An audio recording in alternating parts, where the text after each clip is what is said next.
यह कहानी journey to the centre of the earth, जिसका लिंक हमने नीचे डिस्क्रिप्शन में दिया है, उसके 4 साल बाद की कहानी है, जहां पर सॉन्ग, जो कि 17 साल का हो चुका है, वह पुलिस से भाग रहा होता है, लेकिन पुलिस उसे पकड़ लेती है। इसके बाद जॉन के स्टेप फादर हैंग को बुलाया जाता है। पुलिस वाला हैंग दोस्त होता है। वह हमको बता, बिना सैटेलाइट कंट्रोल सिस्टम के अंदर घुस गया था, पर मैं तुम्हारी वजह से शाम को गिरफ्तार नहीं कर रहा। इसके बाद ही दोनों की दोनों घर आ जाते हैं, जहां पर हैं शाम को समझाने की कोशिश करता है। परेशान हैं को बिल्कुल भी पसंद नहीं करता, पर अगली सुबह जब जॉन के कमरे में हैंग ज्यादा है तो वह देखता है कि शाम के हाथ में एक पेपर है, जिसमें कोड लैंग्वेज में कुछ सोनू से समझने की कोशिश कर रहा होता है। बैंकों से बताता है कि जब मैं नेवी में था तो मैं इस तरह के कोडिंग मैसेजेस को बड़ी आसानी से पैक कर लेता था। मैं इसमें तुम्हारी मदद कर सकता हूं, पर तुम्हें मुझे बताना होगा कि कल तुम सैटेलाइट कंट्रोल सेंटर के अंदर क्यों गए थे। कौन बताता है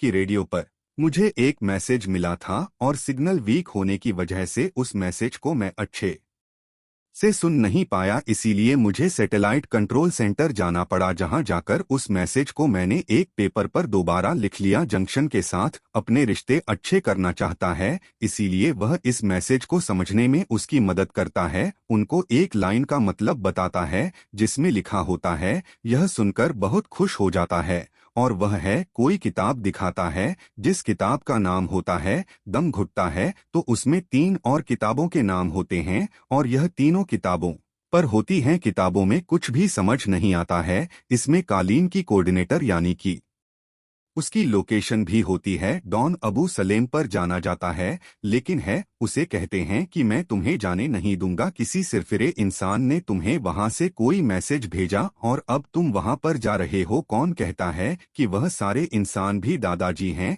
जो द मिस्टीरियस आइलैंड किताब के बहुत बड़े फैन ने 2 साल पहले अचानक से गायब हो गए, और मुझे पूरा यकीन है कि उन्हें वह आइलैंड मिल गया है, इसीलिए उन्होंने मुझे रेडियो पर मैसेज भेजा और मैं उनसे मिलने के लिए जा रहा हूं। बात पर यकीन नहीं होता, लेकिन वह उसे अपने रिश्ते अच्छे करना चाहता है, इसीलिए हैंग भी उसके साथ चल देता है। यह दोनों की दोनों पलाव पहुंच जाते हैं, जहां पर इनकी बधाई भी लोकेशन पर कोई भी अपनी वोट लेकर जाना नहीं चाहता, क्योंकि वहां पर बहुत बड़े बड़े तूफान आते। पर तभी वहां पर नाम का एक आदमी $3000 के बदले इन्हें इनकी जगह पर छोड़ने के लिए तैयार हो जाता है। उसके साथ उसकी बेटी भी होती है, जिसका नाम गैलरी होता है। उसे देखते ही अट्रैक्ट हो जाता है और अभी चारों के चारों यहाँ से निकल पड़ते हैं। और जब भी समंदर के उस हिस्से पर पहुँचते हैं जहाँ पर इन्हें जाना था, तो वहाँ पर बहुत बड़े बड़े तूफान चल रहे हो। तो नहीं बताता है कि अगर हमें इन पर जाना है तो हमें तूफान के बीचों बीच आना होगा, ऐसे ही किताब में लिखा है। और उनकी बात पर कोई भी विश्वास नहीं करता। पर अब हेलीकॉप्टर से पायलट कंट्रोल पूरी तरह से छूट चुका है। वह अपने आप ही तूफान की भी जो भी चला जाता है और इनका हेलीकॉप्टर क्रैश जाता है। जिनकी आंखें खुलती है समंदर के किनारे पर होते हैं, सोफा देखती है, और जब भी गुफा से दूसरी तरफ पहुंचते ही दिन सबकी आंखें खुली की खुली रह जाती है। यह सच में एक बहुत ही मिस्टीरियस, बहुत ही खूबसूरत आइलैंड होता है। यहाँ पर सब कुछ बहुत अजीब होता है। तितलियाँ जो हमारी दुनिया में बहुत छोटी होती है, यह साइलेंट पर बहुत बड़ी होती है। साथ ही हाथी जो हमारी दुनिया में बहुत बड़े होते हैं, यहाँ इस आइलैंड पर बहुत छोटे होते हैं। सॉन को दूर पहाड़ी पर एक जगह धुआं उठता हुआ दिखता है। वह कहते हैं कि मेरे दादाजी वहीं पर होंगे, और अभी सब के सब उस तरफ पर चलती तभी ने बहुत अजीब से पत्थर दिखते हैं। कि नहीं बताता है कि पत्थर नहीं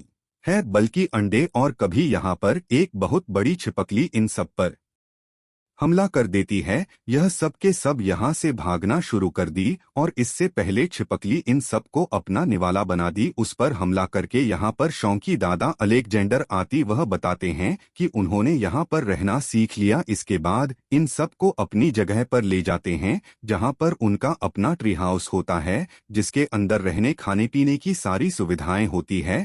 यहाँ पर ऑलरेडी भी होता है। इन्होंने शाम को मैसेज भेजा था। गैलरी बोलती, क्यों नाम इस वीडियो से मदद मांग वाले जॉन के दादाजी बताते हैं कि इस वीडियो से संपर्क करने के लिए सैटेलाइट करते ही जगह पर आना बहुत जरूरी है, और ऐसा 2 हफ्तों बाद होगा, लेकिन कल मैं तुम्हें एक ऐसी जगह ले जाऊंगा जहां जाने के बाद तुम्हारी आंखें खुली की खुली रह जाएंगी। अगली सुबह सबके सब सफर पर निकल पड़ते हैं और कुछ ही देर बाद यह एक खूबसूरत शहर के सामने पहुंच जाते हैं जो कि एक खोया हुआ चेहरे थैंक यू गई 100 साल पहले पानी में डूब चुका था। उनके दादाजी बताते हैं कि जब इस शहर के बारे में लिखा गया था तभी पानी में डूबा हुआ था, लेकिन 70 साल के पानी के ऊपर रहता है और 70 साल पानी के नीचे कौन बताता है कि ऐसा समंदर के नीचे ज्वालामुखी की वजह से होता है जो सत्य को ऊपर और नीचे धकेल देता है। यहाँ पर पानी को देश करता है और बताता है कि पानी खा रहा है। समंदर का पानी आइलैंड के इतनी अंदर तक नहीं आ सकता, यानी कि पानी जमीन के नीचे से आ रहा है।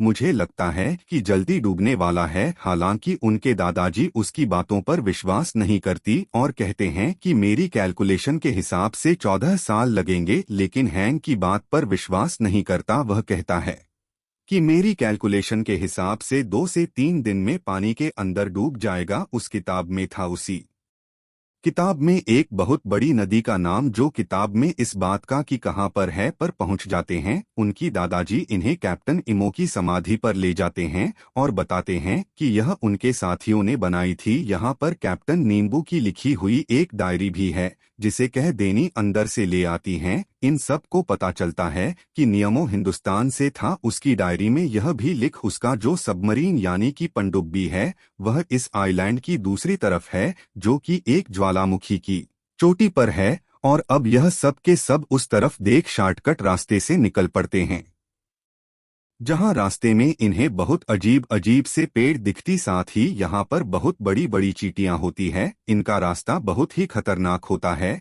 लेकिन इन्हें जल्द से जल्द उस पनडुब्बी तक पहुंचना होगा। रास्ते में ज्वालामुखी देखता है जो अपने अंदर से सोना उगल रहा होता है। सॉन्ग उस तरफ जाना चाहता है, लेकिन है क्या था कि मैं तुम्हें उस तरफ नहीं जाने दूंगा क्योंकि तुम मेरी जिम्मेदारी हो। क्या उनको समझा दी है कि हमें जल्द से जल्द इस आइलैंड से निकलना होगा। अभी सब आगे बढ़ते हैं और तभी इनका रास्ता खत्म हो जाता है। पहाड़ की दूसरी चोटी पर जाना है। उनके दादाजी एक बहुत बड़ी मधुमक्खी के ऊपर बैठ जाते हैं और कहते हैं कि हम इस मधुमक्खी पर बैठकर पहाड़ की चोटी तक जा सकते हैं। हालांकि है कैसा नहीं करना चाहता, इनके पास कोई भी रास्ता नहीं होता, इसीलिए सब के सब मधुमक्खियों के ऊपर बैठकर पहाड़ी गीत तू घर पर। तभी रास्ते में इनके ऊपर पक्षी हमला कर देते पर एंड बड़ी चालाकी से 2 पक्षियों को आपस में टकरा देता है। वहीं शाम को दिखाया जाता है जिसके पीछे कैले नहीं बैठी होती है। यह जो पक्षी से परे होती तभी क्या लेनी ऊपर से नीचे गिर जाती है, परसों